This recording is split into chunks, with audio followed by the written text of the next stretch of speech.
Hi hello friends, welcome to Ruchi. ನಾವು ತುಂಬ ದಿನ ಆಗಿತ್ತು ವಿಡಿಯೋಗಳು ಮಾಡಿ, ಇವತ್ತು ಮಾಡ್ತಾ ಇದ್ದೀವಿ.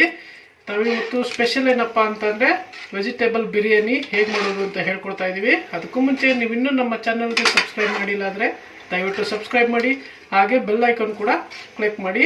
ಈ ವಿಡಿಯೋನ ಪೂರ್ತಿಯಾಗಿ ನೋಡಿ, ಏಕೆಂದರೆ ಈ ರೆಸಿಪಿ ತುಂಬಾ ಚೆನ್ನಾಗಿರುತ್ತೆ ಹಾಗೂ ಟೇಸ್ಟಿಯಾಗಿರುತ್ತೆ. ಎಲ್ಲರೂ ಇಷ್ಟಪಟ್ಟು ಖಂಡಿತವಾಗೂ ತಿಂತಾರೆ. ಸೊ ಪೂರ್ತಿಯಾಗಿ ವಿಡಿಯೋನ ನೋಡಿ.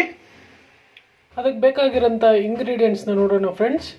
7-8 ಹಸಿಮೆಣಸಿಕಾಯಿ, ಸ್ವಲ್ಪ ಶುಂಠಿ ಮತ್ತು ಬೆಳ್ಳುಳ್ಳಿನ ಈ ರೀತಿ ಗ್ರೈಂಡ್ ಮಾಡಿ ಇಟ್ಕೊಂಡಿದ್ದೀನಿ. ಇದಕ್ಕೆ ಕೊತ್ತಂಬರಿ ಸೊಪ್ಪನ್ನು ಹಾಕ್ಕೊಂಡು ಗ್ರೈಂಡ್ ಮಾಡಿ ಇಟ್ಕೊಂಡಿದ್ದೀನಿ.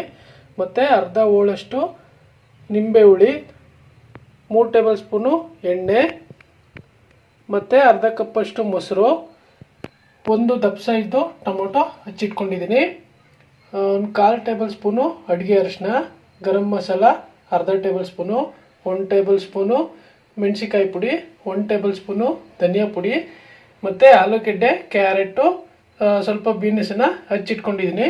2 ಈರುಳ್ಳಿನ ಈ ರೀತಿಯಾಗಿ ಹಚ್ಚಿಟ್ಕೊಂಡಿದ್ದೀನಿ. ಮತ್ತು 1/4 ಲೋಟದಷ್ಟು ಅಕ್ಕಿನ ತೊಳೆದು ಇಟ್ಕೊಂಡಿದ್ದೀನಿ. ಮತ್ತು ಬಾತೆಲೆ 2 ತೊಗೊಂಡಿದ್ದೀನಿ. ಮತ್ತು ಚಕ್ಕೆನ 2 ಇಂಚಷ್ಟು ತೊಗೊಂಡಿದ್ದೀನಿ.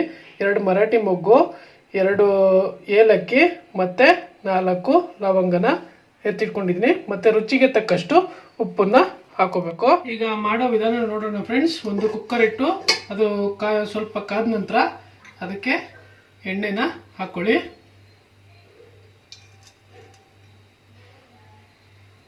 ಎಣ್ಣೆ ಹಾಕಿದ್ಮೇಲೆ ಅದಕ್ಕೆ ಲವಂಗ, ಮರಾಠಿ ಮೊಗ್ಗು ಮತ್ತು ಚಕ್ಕೆ, ಏಲಕ್ಕಿ ಇದನ್ನು ಆ್ಯಡ್ ಮಾಡ್ಕೊಳ್ಳಿ.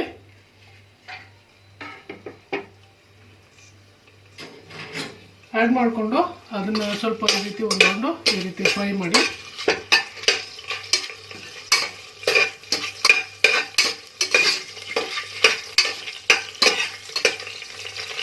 ಇದು ಸ್ವಲ್ಪ ಫ್ರೈ ಆದ ನಂತರ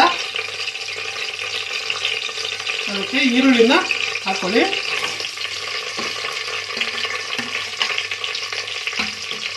ಈರುಳ್ಳಿ ಹಾಕ್ಕೊಂಡು ಅದನ್ನು ನೀಟಾಗಿ ಫ್ರೈ ಮಾಡ್ಕೊಳ್ಳಿ. ಈರುಳ್ಳಿ ಸ್ವಲ್ಪ ಕಲರ್ ಚೇಂಜ್ ಆಗೋವರೆಗೂ ಫ್ರೈ ಮಾಡಿ.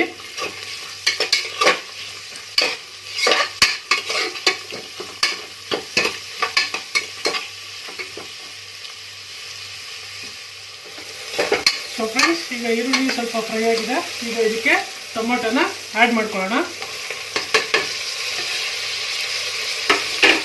ಈಗ ಇದನ್ನು ಕೂಡ ಸ್ವಲ್ಪ ಫ್ರೈ ಮಾಡಿ. ಈಗ ಟೊಮೊಟೊ ಸ್ವಲ್ಪ ಫ್ರೈ ಆಗಿದೆ ಫ್ರೆಂಡ್ಸ್. ಈಗ ಇದಕ್ಕೆ ಕಟ್ ಮಾಡಿರೋಂಥ ತರಕಾರಿಗಳನ್ನ ಆ್ಯಡ್ ಮಾಡ್ಕೊಳ್ಳೋಣ. ತರಕಾರಿ ಜೊತೆಗೆ ನೀವು ಬಟಾಣಿನೂ ಕೂಡ ಹಾಕೋಬೋದು. ಬಟಾಣಿ ಹಾಕೊಂಡ್ರೆ ಇನ್ನೂ ತುಂಬಾ ಚೆನ್ನಾಗಿ ಬರುತ್ತೆ. ನಾನು ಬಟಾಣಿ ಹಾಕೊಂಡಿಲ್ಲ. ನೀವು ಬೇಕು ಅಂತಂದರೆ ಬೇಕಾದ್ರೆ ಬಟಾಣಿನ ಹಾಕೋಬೋದು. ಈಗ ಇದನ್ನ ಸ್ವಲ್ಪ ಒಂದು 5 ನಿಮಿಷ ಫ್ರೈ ಮಾಡಿ ಚೆನ್ನಾಗೆ. ಸೊ ಫ್ರೆಂಡ್ಸ್, ಈಗ ತರಕಾರಿ ಇದೆಲ್ಲ ಸ್ವಲ್ಪ ಫ್ರೈ ಆಗಿದೆ. ಈಗ ಇದಕ್ಕೆ ಗ್ರೈಂಡ್ ಮಾಡಿ ಇಟ್ಕೊಂಡಿದ್ದಂಥ ಶುಂಠಿ, ಬೆಳ್ಳುಳ್ಳಿ ಮತ್ತು ಹಸಿಮೆಣಸಿಕಾಯಿ, ಕೊತ್ತಂಬರಿ ಸೊಪ್ಪನ್ನ ಗ್ರೈಂಡ್ ಮಾಡಿ ಇಟ್ಕೊಂಡಿದ್ವಲ್ಲ ಅದನ್ನು ಹಾಕ್ಕೊಳ್ಳಿ. ಅದನ್ನು ಹಾಕ್ಕೊಂಡು ಇದೊಂದೊಂದು ತಿರುಗಿಸ್ಬಿಟ್ಟು ಈಗ ಅದಕ್ಕೆ ಮೊಸರನ್ನು ಆ್ಯಡ್ ಮಾಡ್ಕೊಳ್ಳಿ.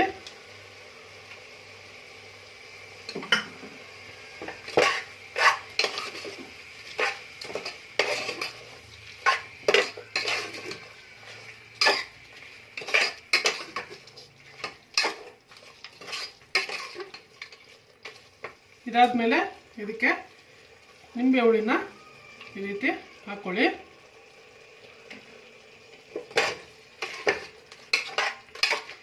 ಇದನ್ನ ಒಂದು ರೌಂಡ್ ಈ ರೀತಿ ಫ್ರೈ ಮಾಡಿದ ನಂತರ ಗರಂ ಮಸಾಲ, ಅಡುಗೆ ಅರಿಶಿನ ಮತ್ತು ಧನಿಯಾ ಪುಡಿ, ಮೆಣಸಿಕಾಯಿ ಪುಡಿನ ಒಟ್ಟಿಗೆ ಆ್ಯಡ್ ಮಾಡ್ಕೊಳ್ಳಿ. ಆ್ಯಡ್ ಮಾಡಿಕೊಂಡು ಇದನ್ನು ಒಂದು 2 ನಿಮಿಷ ಫ್ರೈ ಮಾಡಬೇಕು.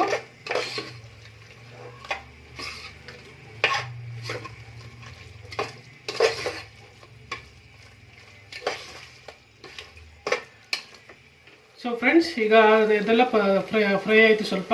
ಈಗ ಇದಕ್ಕೆ ನಾನು ಈ ಲೋಟದಲ್ಲಿ ಅಕ್ಕಿನ 1 ಗ್ಲಾಸ್ ತಗೊಂಡಿದ್ದೆ. ಸೊ ಅದೇ ಥರ ಈ ಲೋಟದಲ್ಲೇ 2 ಗ್ಲಾಸ್ ನೀರನ್ನು ಆ್ಯಡ್ ಮಾಡಬೇಕು.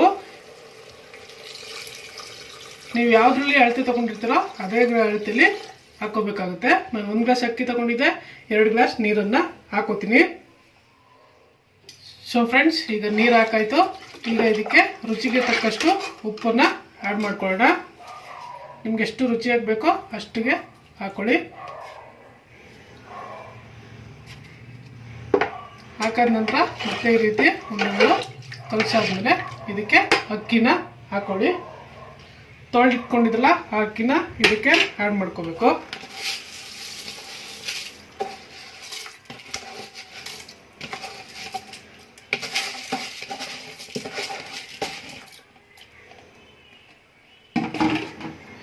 ಈಗ ಒಂದು ರೌಂಡು ಈ ರೀತಿ ಕಲಸಿ. ಈಗ ಇದನ್ನು ಕಲಸಾದ ನಂತರ 2 ವಿಷಲ್ ಬರೋ ತನಕ ಮುಚ್ಚಿಟ್ಬಿಡಿ. ನಮಗೆ 2 ವಿಷಲ್ ಸಾಕು. ನಿಮ್ಮ ಕುಕ್ಕರ್ನಲ್ಲಿ 2 ವಿಷಲ್ ಬೇಕೋ 3 ವಿಷಲ್ ಬೇಕೋ ನೀವು ನೋಡಿಕೊಂಡು ಹಾಕೋಬೇಕು. ಈಗ ಇದು 2 ವಿಷಲ್ ಆಗೋವರೆಗೂ ಬೇಯಕ್ಕೆ ಬಿಟ್ಬಿಡಿ. ಸೊ ಫ್ರೆಂಡ್ಸ್, ಈಗ 2 ವಿಷಲ್ ಆಗಿ ಪ್ರೆಷರ್ ಎಲ್ಲ ಹೋಗಿದೆ. ಈಗ ಇದನ್ನು ಓಪನ್ ಮಾಡ್ತಾ ಇದ್ದೀನಿ. ನಮಗೆ ವೆಜಿಟೇಬಲ್ ಬಿರಿಯಾನಿ ರೆಡಿಯಾಗಿರುತ್ತೆ. ತುಂಬ ಚೆನ್ನಾಗಿದೆ, ಗಮ್ ಅಂತ ಸ್ಮೆಲ್ ಬರ್ತಾ ಇದೆ. ಈಗ ಈ ರೀತಿ ಇದನ್ನು ಕಲಿಸ್ಕೊಂಡ್ರೆ ನಮಗೆ ಬಾತು ಸರ್ವ್ ಮಾಡೋದಕ್ಕೆ ರೆಡಿಯಾಗಿರುತ್ತೆ. Bath means biryani, vegetable biryani. So ಗಮ್ ಅಂತ ಸ್ಮೆಲ್ ಬರ್ತಾ ಇದೆ. ಅದ್ರ ಜೊತೆಗೆ ಇದು ಸ್ಪೈಸಿಯಾಗಿ ಕೂಡ ಇರುತ್ತೆ. ತುಂಬಾ ಗಮ್ ಅಂತ ಇದೆ. ನನಗಂತೂ ಬಾಯಲ್ಲಿ ನೀರು ಬರ್ತಾ ಇದೆ. ನೋಡಿ ಫ್ರೆಂಡ್ಸ್, ಈಗ ನಮಗೆ ವೆಜಿಟೇಬಲ್ ಬಿರಿಯಾನಿ ರೆಡಿಯಾಗಿದೆ. ಈಗ ಇದನ್ನು ಸರ್ವ್ ಮಾಡ್ಬೋದು. ಸೊ ಫ್ರೆಂಡ್ಸ್, ನಮಗೆ ವೆಜಿಟೇಬಲ್ ಬಿರಿಯಾನಿ ತಿನ್ನೋದಕ್ಕೆ ರೆಡಿಯಾಗಿದೆ. ಈ ವಿಡಿಯೋ ನಿಮ್ಗೆ ಇಷ್ಟ ಆಗಿದ್ರೆ ದಯವಿಟ್ಟು ಲೈಕ್ ಮಾಡಿ, ಶೇರ್ ಮಾಡಿ. ಏನಾದರೂ ಅನಿಸಿಕೆಗಳಿದ್ರೆ ಕಮೆಂಟ್ ಮಾಡಿ ಅಂತ ಹೇಳ್ತಾ ಮತ್ತೆ ಮುಂದಿನ ವಿಡಿಯೋದೊಂದಿಗೆ ಭೇಟಿಯಾಗೋಣ. ಧನ್ಯವಾದಗಳು.